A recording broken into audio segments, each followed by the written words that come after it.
भगवान बद्रीनाथ की तपस्या किया। भगवान जब बद्रीनाथ प्रसन्न हो गए, और भगवान प्रसन्न हो गए तब कहे घंटाकर्ण मांगो। भगवान प्रसन्न हो गए ना, तो फिर तो देखिए, अरे विष्णु प्रकट हो गए तो अब तक तो मैं कितना पापी था, विष्णु का नाम नहीं ले रहा था, और शिव जी की कृपा से मैं विष्णु का नाम लेने लगा। तब इसने वो बड़े बड़े घंट पहने थे ना, वो घंट निकाल दिए, क्योंकि अभी तो केवल मेरे कान में क्या जाना चाहिए, कृष्ण का नाम, हरे कृष्णा कृष्णा कृष्णा हरे हरे, हरे राम राम राम। अभी तो मेरे कान से निरंतर अविरत कृष्ण राम का नाम जाना चाहिए। तो घंट कर्ण ने निकाल दिया था और फिर तपस्या में लगा था। तो फिर भगवान के पास, बद्रीनाथ के पास मांगते हैं, तो भगवान ने कहे आप मांगिए वरम ब्रूहि, मैं वर देने के लिए आया हूं, जो चाहिए मांगिए। तब घंटाकर्ण भगवान का रूप को देखे इतना मोहित हो गए, हे प्रभु मुझे मुक्ति नहीं चाहिए। लो देखो, ये भगवान का दर्शन का फल अमोघ है। अभी क्या करने के लिए तपस्या किया था, मुक्ति करने के लिए, लेकिन आज भगवान सामने हो गए तो मुक्ति नहीं चाहिए। ध्रुव महाराज तपस्या किया था अपना राज्य प्राप्त करने के लिए, प्रभु मुझे राज्य नहीं चाहिए। देखो ये भगवान का दर्शन का प्रभाव है। इतना सुंदर भगवान का रूप है। एक असुर था, संचुड़ नाम के असुर था, और एक बार तपस्या किया इसने भगवान की, और तपस्या किया, भगवान प्रसन्न हो गए। भगवान प्रसन्न हो गए तो बोले मांगो। तब भगवान को बोलते हैं, ये असुर, प्रभु मुझे आपका रूप को खाना है। लो भगवान कहे इस जन्म में नहीं, मेरे को भी श्राप लगा है, मैं पाषाण बनूंगा, मैं पत्थर बनूंगा, और तब आप कीड़ा बनना, और कीड़ा बन के मुझे खाना। और आज भी वो कीड़ा खा रहे हैं भगवान को।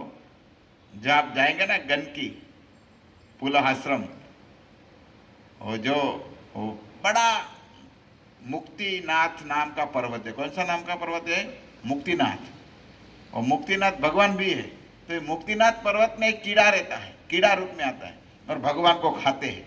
और जो शालिग्राम की शिला होता है ना, वो शिला में भगवान का कोई चक्र बनाते हैं, कोई धनुष, भगवान के जो अवतार होता है इस प्रकार वो खाता है। कभी नरसिंह रूप को खाते हैं, कभी विष्णु रूप को खाते हैं, कभी चक्र को खाते हैं, है ना। तो ये शालिग्राम भगवान बन जाते हैं।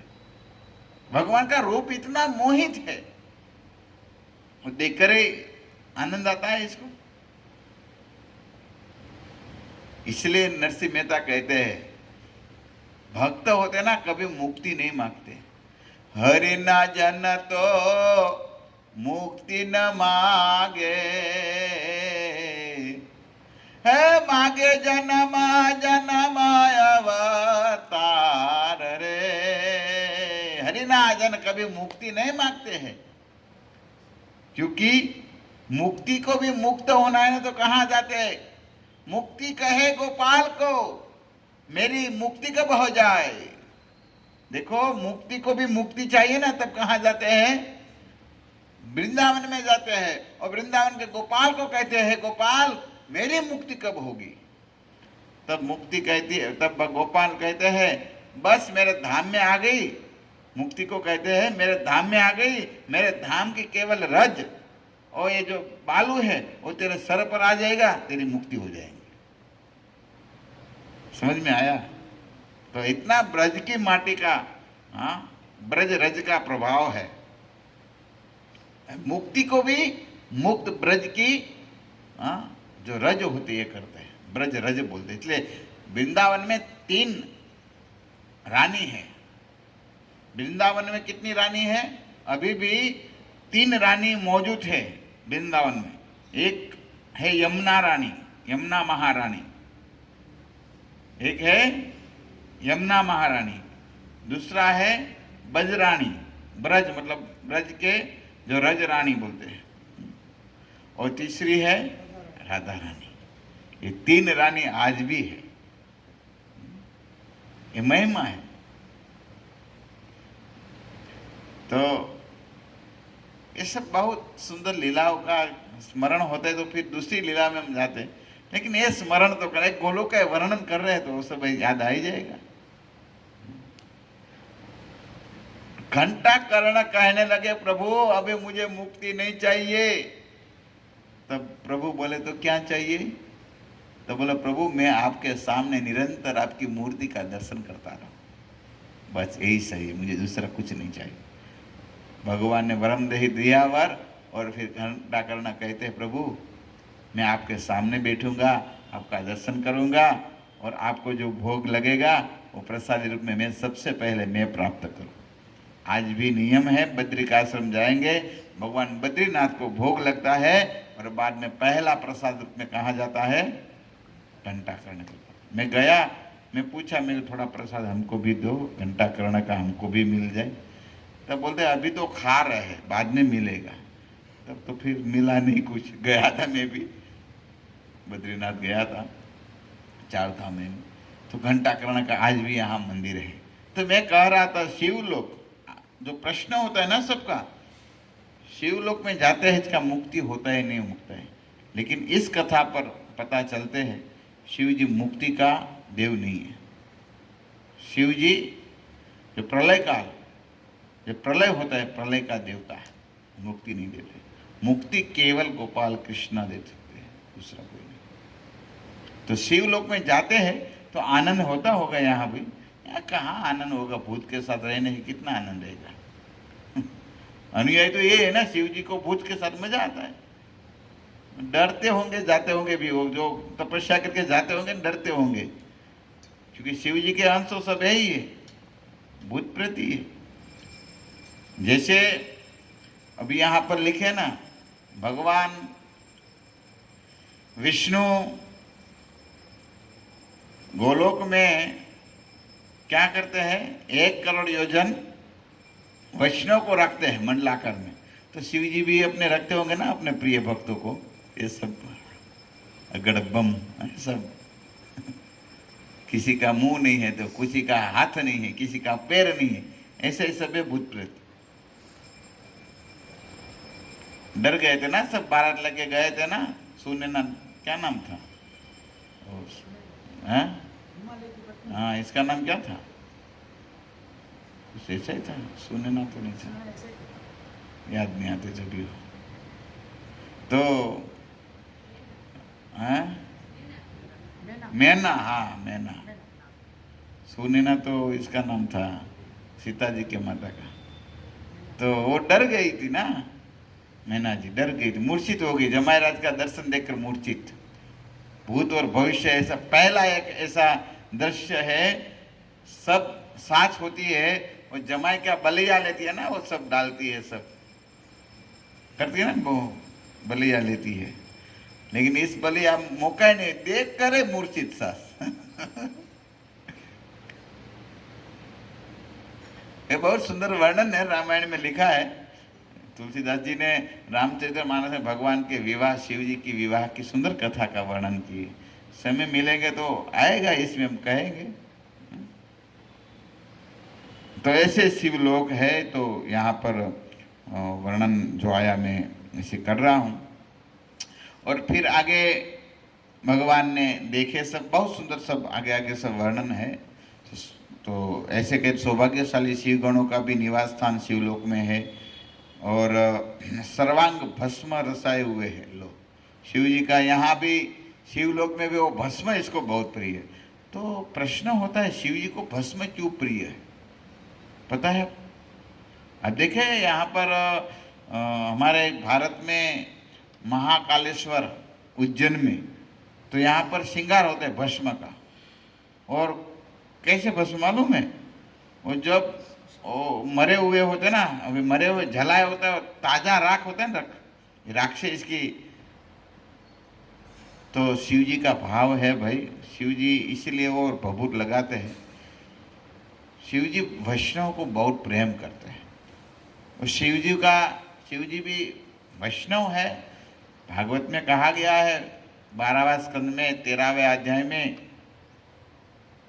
12वां स्कंद में 13वां अध्याय में, निम्न नाम गंगा देवानाम अचितो यथा वैष्णव नाम यथा शंभु। तो वैष्णव के शिरोमणि है, तो सोचते मैं वैष्णव को प्रेम करता हूँ, तो कोई वैष्णव शुद्ध भक्त की राख मेरे शरीर में लग जाए। समझ में आया?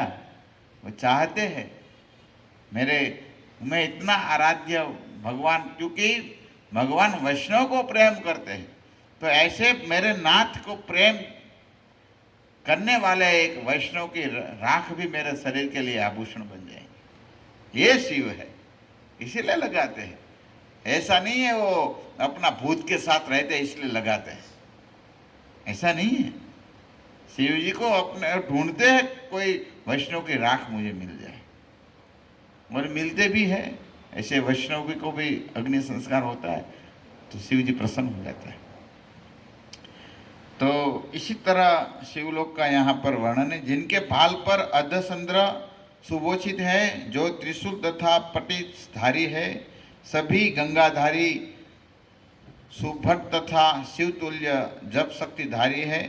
गोलोक के अंदर एक अति सुंदर ज्योति ज्वालात्मान है।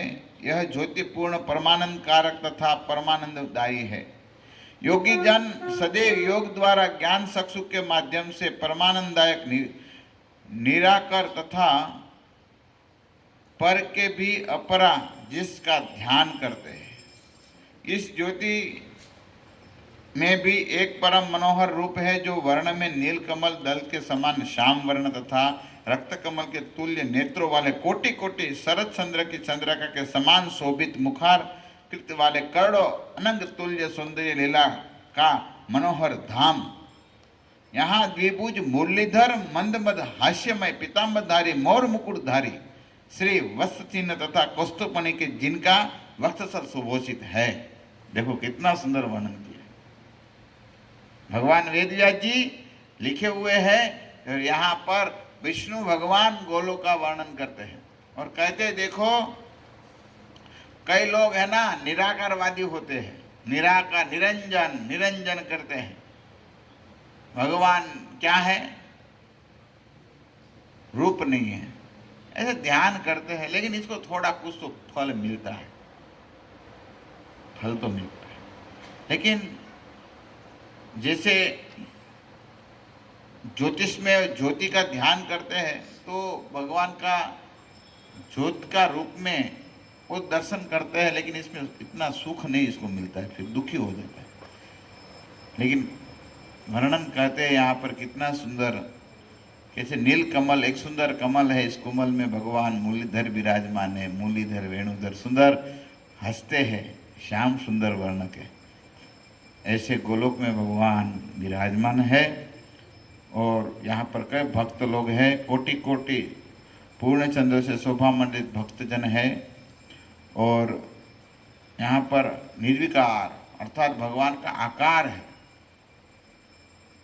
सर्वांग पूर्ण स्वामी रास मंडल के मध्य में विराजमान रहते हैं।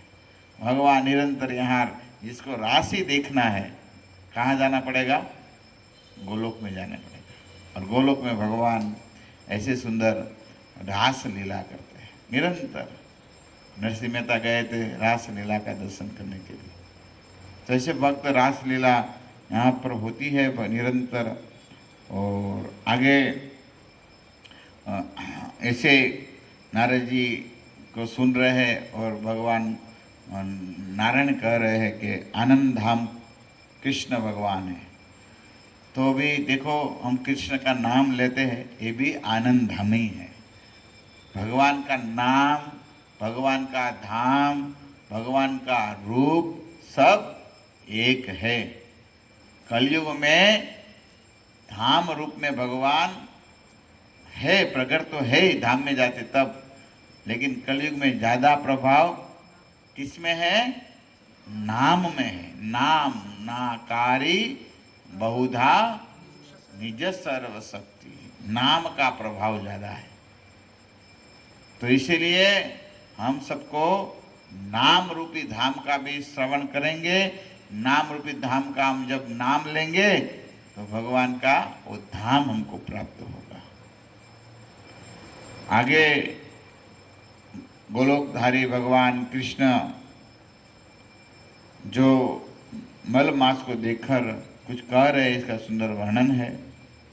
तो भगवान पुंडरीकाक्ष का दर्शन किए है, गोपिका समूह के मध्य में रत्न सिंहासनधारी कृष्ण को प्रणाम किए हैं ये मलमास ने।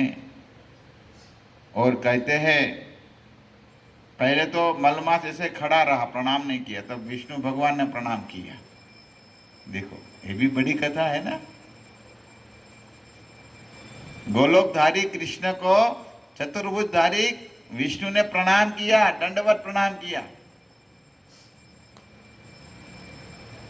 लिखा है, आप पढ़ सकते हैं बृहन्नारायण पुराण में। तो मलमास फिर देखे, अरे जिसके साथ में आया हूं मुझे भी प्रणाम करना पड़ेगा। तब भगवान विष्णु ने कहा चलो प्रणाम करो, प्रणाम करो। तब गोलोकधारी भगवान को मलमास ने प्रणाम किया है और कहने लगे, आप सच्चिदानंद गोविंद द्विभुज मुरलीधर पीताम्बरधारी अच्युतानंद आनंद गण ऐसे भगवान को कुछ बोलने लगे हैं। हे रासलीला अधिपति, हे प्रभु मेरा प्रणाम स्वीकार करिए। तो फिर भगवान प्रसन्न हुए हैं और फिर भगवान मलमास को सब पूछते हैं आप क्यों आए हैं। तो मलमास ने सब वर्णन किए हैं, प्रभु मेरी कोई पूजा नहीं करते हैं, मेरे को अधिक मास कहते हैं, आप कृपा करिए मुझे अपनाइए। तो भगवान प्रसन्न हो गए और भगवान ने कहे, हे मलमास, मैं आज से आपका नाम पुरुषोत्तम रखता हूँ, मेरा नाम से आपका नाम होगा। और जो भी प्राणी, प्राणी केवल मनुष्य की बात नहीं है, सब कोई भी, जो भी प्राणी सकाम या निष्काम भाव से इस अधिक मास की पूजा करेंगे, उनके समस्त पाप कर्म भस्म होकर उन्हें मेरी प्राप्ति होगी। लो, निष्काम भाव से ये पुरुषोत्तम मास की सेवा हमको करना है। और निष्काम भाव से हम जब सेवा करेंगे पुरुषोत्तम मास की, भगवान प्रसन्न हो जाएंगे। और जब भगवान प्रसन्न हो जाएंगे तो भगवान कहते हैं वो मेरी प्राप्ति कर लेंगे। तो हम सबको देखो, एक कलयुग में कितना सौभाग्य है। ऐसे 3 साल में एक बार आता है पुरुषोत्तम मास, तो थोड़ी तपस्या करिए, व्रत करिए, अनुष्ठान लीजिए, भगवान का नाम ज़्यादा कीजिए, तीर्थ धाम में जाइए, तीर्थ धाम में स्नान करिए, ये सब करना चाहिए। हाँ, ये बड़ा अच्छा है, जाना तीर्थ है सब। तो इसी तरह भगवान कहे अधिक मास को, तो फिर भगवान निष्काम भाव से कोई भजन करेंगे तो भगवान प्रसन्न हो जाएंगे। तो इसी तरह मैं यहाँ आज जो पुरुषोत्तम मास की महिमा का, मैं सोच रहा था मैं हर रोज महाभारत में सब में जाता था, पुरुषोत्तम मास की कथा का वर्णन नहीं होता था। तो आज सोचा पुरुषोत्तम मास का ही जो मैं वर्णन करता हूँ, जो लिखा है नारद जी और नारायण का जो संवाद है, कृष्ण और पांडव का जो संवाद है। तो अभी कल फिर हम पांडव के पास जाएंगे, भगवान पांडव के पास है। और गोलोकधारी भगवान कृष्ण भी कहाँ पर, किसके पास है? ये भी पांडव के पास ही है, क्योंकि भगवान कथा कह रहे हैं ना, काम्य वन में कथा कह रहे हैं। तो इसलिए कल फिर हम जाएंगे। तो ऐसे पांडव लोग भी बड़े भक्त है भगवान के। तो मैं कल ऐसे ही 2-3 दिन धर्मराज युधिष्ठिर महाराज की कथा का वर्णन कर रहा था। और साथ में अभी 5 भाइयों की सुंदर सुंदर कथा है। इसमें 3 भाई की तो बड़ी कथा मिलती है, युधिष्ठिर महाराज, भीमसेन और अर्जुन। ये 3 की तो कथा विस्तार से है। तो भीमसेन भी बड़े भक्त है भगवान के। जैसे मैं कल बता रहा था ना, भीम का पतन हुआ, गिर गया, तो युधिष्ठिर महाराज को पूछे मेरा क्यों पतन हुआ। तब भगवान के महान भक्त युधिष्ठिर महाराज कहते हैं, देखो आप बहुत खाते थे, भोजन बहुत करते थे, इसलिए आपका पतन हुआ। और दूसरा, आप किसी की बात नहीं मानते थे। है ना, अपना ही अपना मन का करते थे। तो प्रश्न हो रहे थे, युधिष्ठिर की बात मानते थे? हाँ, युधिष्ठिर की बात कभी भी वो टालते नहीं थे।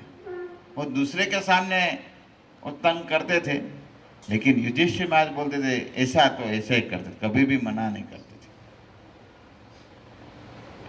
इसलिए युधिष्ठिर महाराज का कोई आज्ञा अनुसार पालन करता था। भीमसेन कोई साधारण नहीं है। भीमसेन कौन है? स्वयं पवन देव के पुत्र है। इसलिए लिखा हुआ है महाभारत में, पापम पुण्य सती विकोदरे कीर्तनन। जिसको पाप दूर करना है वो कोई केवल भीम शब्द बोलने से पाप सब मुक्त हो जाएंगे। महाभारत में वेद व्यास जी ने लिखे हैं, पापम पुण्य सती विकोदरे कीर्तन।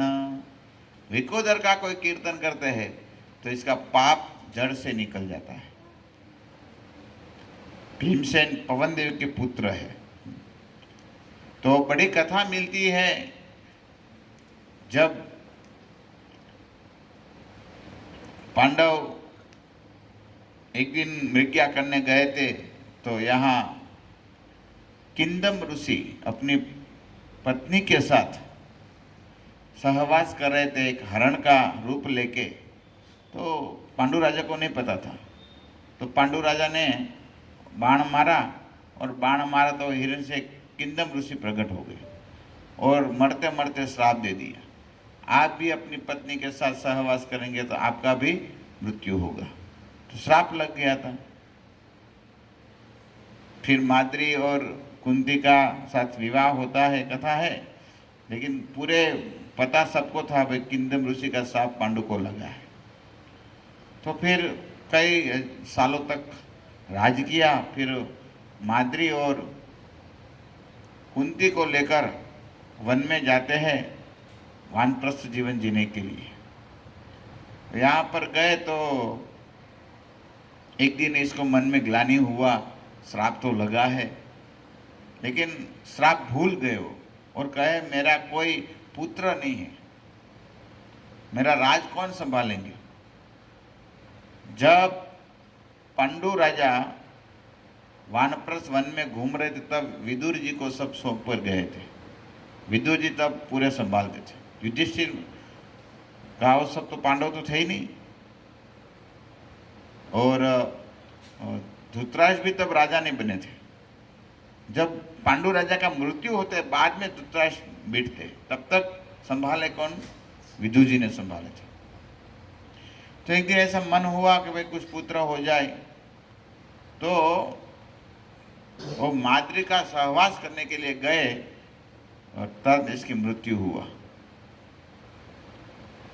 पर इससे पहले बड़ी कथा मिलती है।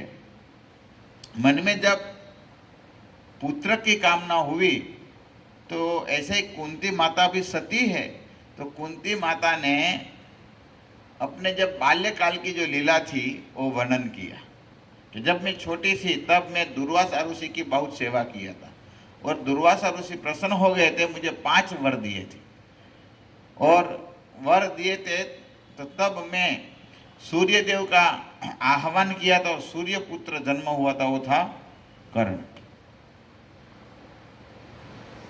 और अभी मेरे पास 4 वसन पड़े हुए हैं देवताओं का, तो मैं पुत्र की कामना कर सकता हूँ, पुत्र हो जाएंगे।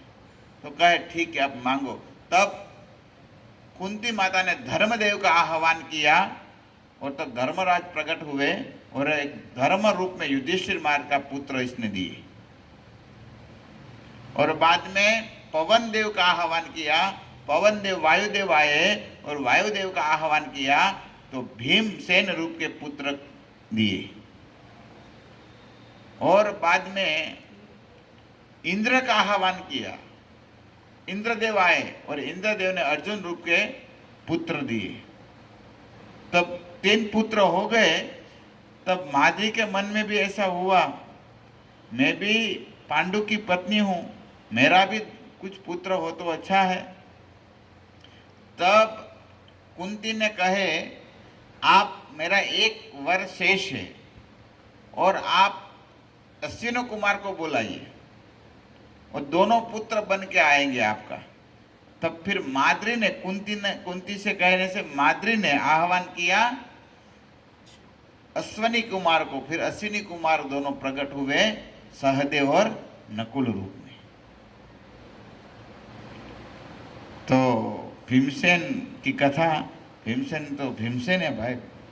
जन्म से जब वो जन्म हुआ ना, तो ऐसे कुंती माता इसको लेकर जा रही थी, तो ऐसे ही सामने कहते शेर कुछ आया, तो कुंती डर गई तो पुत्र भीम था इसके हाथ में, तो गिर गए।